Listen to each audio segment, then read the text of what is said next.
What's going on, guys? My name is Randall and welcome to the 19th episode of Nintendo News. Now I just want to start this episode off by pointing out something that I actually missed out on in the last one. Now these were pointed out to me by one of my friends that watched the show, so thank you for that. I told him I'd mention this at the start of this episode, so I want to get these out of the way right now before we get into October's news. I actually missed out on two rather notable releases in the month of September, which were Untitled Goose Game, that came out on September 20th, the same day as Link's Awakening and the Switch Lite, and Dragon Quest. Dragon Quest 11S, Echoes of an Elusive Age Definitive Edition. Yeah, sorry I missed out on that. But anyway, with that out of the way, let's get started with October. So, Yokai Watch 4, as we know, came out in June of this year. Only in Japan as of right now. Whenever it gets translated and comes out over here, that is still unknown, but hopefully it will be soon because I want to play this game. But, however, they're also releasing Yokai Watch 4 Plus Plus. It's Yokai Watch 4, but with extra stuff. If you already have the game, you can get the additional content via DLC. So it's not that, it's kind of like Sonic Mania Plus, how you could just get the $5 DLC pack if you already had Sonic Mania, but you know, it came all together with Sonic Mania Plus, if you didn't already have it. And that is coming out on December 5th, again, only in Japan as of right now. Version 1.1.0 for Super Mario Maker 2 came out, and it finally added online co-op and multiplayer with your friends. So you can start up lobbies with up to 4 of your friends, I believe. Up to 4. You can have more people, I think. The screenshot shows 5. Maybe it's like you can have more people in, but they take turns? That could be what it is. But yeah, so they finally added that, and you can choose from your locally saved list in Core Spot for your stages, for the level to play on, and I think it also just picks some from online as well, if you want to go on that route. So they finally added multiplayer in Mario Maker 2, and I actually have not played it yet. I have not played Mario Maker in quite a while. I probably should get back on that. There is a new Galarian form for Pokemon Sword and Shield that was revealed. Actually only Pokemon Shield, because you can only find it in Pokemon Shield, and that being Galarian Ponyta. Pokemon had a 24-hour live stream, and this was revealed in it. So, yeah, Galarian Ponyta, and with it, obviously, Galarian Rapidash. As far as I'm aware, we don't know what Galarian Rapidash looks like, but here is Galarian Ponyta. And it is actually a version exclusive for Pokemon Shield, so if this will factor in your decision, then there you go. Or you can just trade with a friend who has Shield. Ring Fit Adventure released, and from what I've been hearing, it's actually surprisingly good.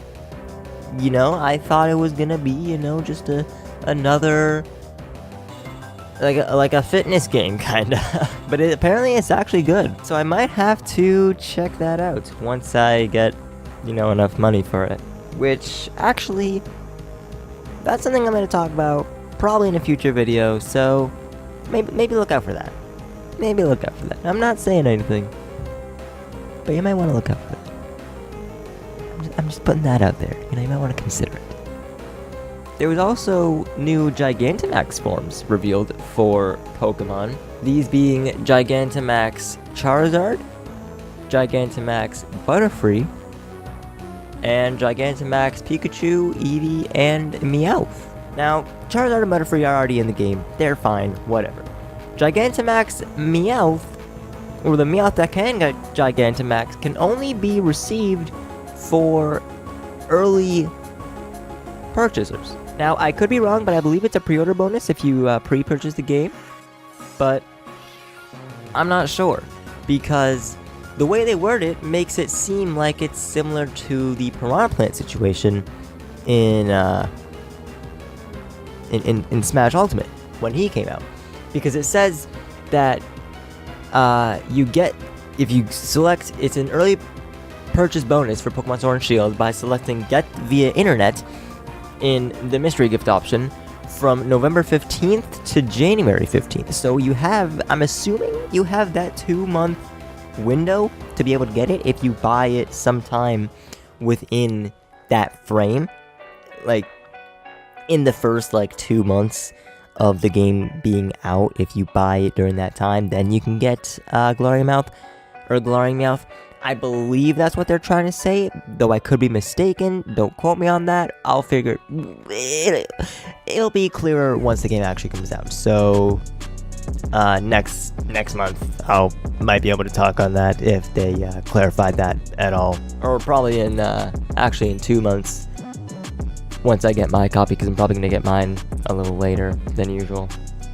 Well, I say than usual, but I usually don't get Pokemon games the day they come out. I usually get them a little later in the year. Speaking again of Pokemon, the wild area in Pokemon Sword and Shield, where you encounter wild Pokemon, obviously, there can be some over-leveled Pokemon in this area. So you could be really early in the story, and encounter a level 46. You know, you're walking along with your Scorbunny and your Yamper, right? And you see a level 62 Milotic. Yep, that's a possibility. Do I like it? I mean, it's alright. If you're able to catch it, then it's definitely some kind of advantage to your team, because you can get a bunch of free XP. Another thing about the wild area, the Pokemon Company estimates that the wild area is about the size of 2 regions from Breath of the Wild. A pretty sizable area for this wild area. But again, we'll have to see everything when the game officially comes out on November 15th. So that's actually in, 3 weeks now, I think? No, wait, 2 weeks. I'm sorry. I can't count. It's in 2 weeks when it comes out.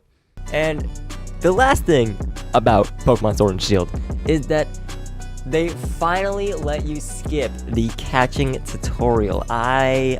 This is the best fix. This so far, this is the best thing about Pokemon Sword and Shield, is that it can skip the catching tutorial. I love that so much. So, what happens in the game, right?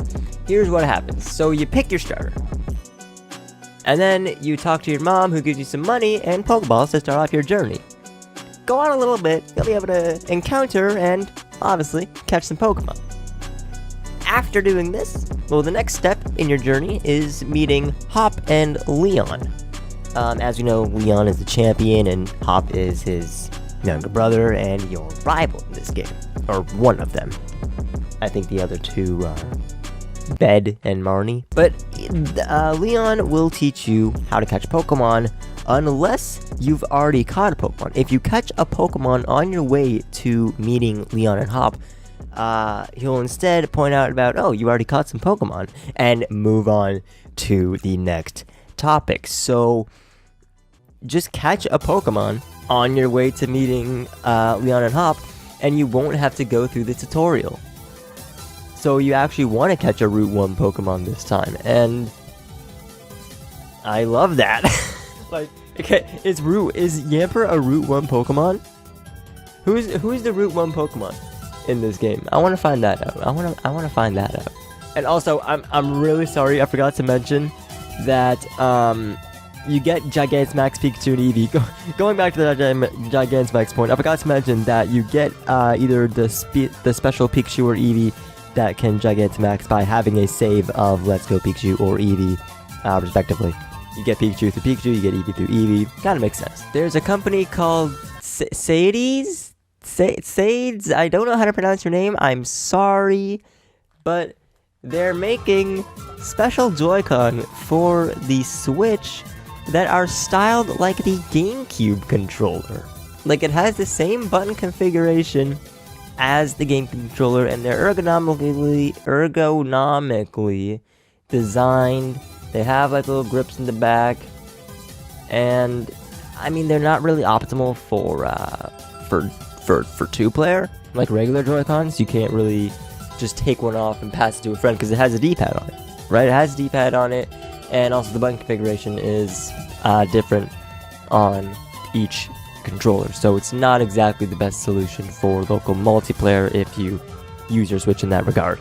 But for single player games, like if you're playing Smash Bros, if you're playing Smash on the bus or something, single player, and you want to be able to like practice if you use a GameCube controller as your primary method, this is awesome, and I'm actually kind of considering getting them. And the last thing of the month, Luigi's Mansion 3 released on Halloween. People have been enjoying it, saying it's a good game. Of course, I haven't really seen much of it, considering I'm recording this on Halloween. So the quality might take a hit on this one, because I only have like 2 days to do all of this. But, I mean, you know what? So be it. So be it. If I have to suffer, then I guess I'll die. But that's going to wrap up this month's news. The biggest thing was Luigi's Mansion 3. We got a lot of news on Pokemon, actually. There wasn't really that much that happened altogether, but a lot of stuff on Pokemon. And also, oh my god, I completely forgot Overwatch released on the Switch this month, and I've been playing that. The one thing I've been actually playing is the one I forgot about. How do I always forget about releases, like big name releases? Like, I forgot about Dragon Quest and Untitled Goose Game in the last episode, and I almost forgot about Overwatch in this one. I'm so happy I remembered. I don't know what caused me to remember it. I think I was thinking of like, oh, the biggest thing. Overwatch came out on the Switch. That's a pretty big release, and I didn't even mention it in the episode. I am a fool. But yeah, so the biggest things this month are Luigi's Mansion 3 coming out at the end of the month, obviously. Overwatch being released. And, what else came out? Oh yeah, a lot of news on Pokemon. Ring Fit, like I've been saying, people have been saying that's good. I haven't, heard. I haven't seen much gameplay of it, but I'm interested now, kind of. If people are saying it's good, I kind of want to see how it's like, either from my own or from someone else's experience. But I'm gonna take off. I'm gonna wrap this video up here. So with that being said, and with that all out of the way, thank you guys so much for watching this video. If you enjoyed it, be sure to leave a like down below and leave a comment to tell me if there was anything that I missed or that I got wrong. Hopefully there isn't much that I missed, because I missed out on 2 pretty big things last month, and I don't want to do that again. Also, don't forget to subscribe if you haven't already, and hit the bell to be notified every time I upload a new video. And as always, thank you for watching, and I will see you guys next time.